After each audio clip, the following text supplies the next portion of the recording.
Polres Singkawang memastikan akan menggelar rekonstruksi terkait kasus meninggalnya Rafa Fauzan, 1 tahun 11 bulan, setelah proses pemeriksaan terhadap tersangka AB tuntas. Mengenai video viral yang beredar di media sosial, Kasat Reskrim Polres Singkawang, AKP Dedi Sitepu, menyatakan video tersebut belum diterima secara resmi oleh penyidik dan hanya beredar di kalangan masyarakat. Dalam kronologi kejadian, tersangka AB yang saat itu sedang menebas melihat korban di depan rumah pengasuhnya. Kemudian, AB meraih dan memeluk korban. Kemudian menutup wajah korban dengan tangan kosong hingga menyulitkan pernapasan. Setelah itu tersangka AB membawa korban ke rumahnya yang berjarak tidak terlalu jauh. Karena korban masih menangis, tersangka mengambil potongan busa dari kursi rusak dan menyumpalkannya ke mulut korban. Setelah suara korban tidak terdengar lagi dan tubuhnya mulai lemas, barulah dimasukkan ke dalam karung, dibawa menggunakan sepeda ke area pemakaman, jelas AKP Dedi, Senin 16 Juni 2025. Tersangka menggunakan sepeda yang sama dari awal kejadian hingga penangkapan. Lebih lanjut terkait keadaan korban masih hidup saat dibuang, Dedi menerangkan dari pengakuan tersangka mengatakan, korban masih bergerak.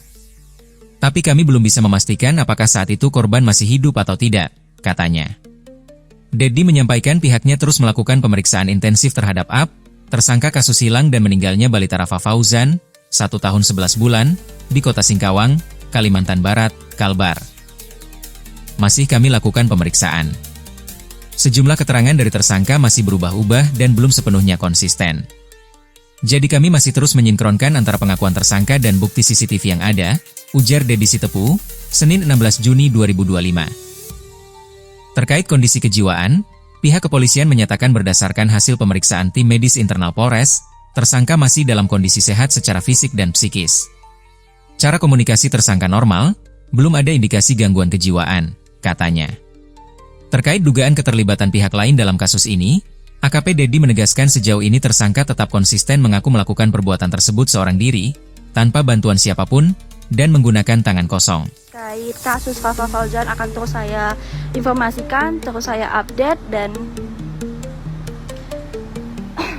untuk saat ini jangan terlalu menyebarkan berita hoax, jangan terlalu menghakimi salah satu pihak karena memang dalam kasus ini masih dalam penyelidikan pihak kepolisian. Dan informasi lebih lanjut akan terus saya update di Tribun Pontianak. Sampai jumpa Tribunas. Tribun X menghadirkan lokal menjadi Indonesia.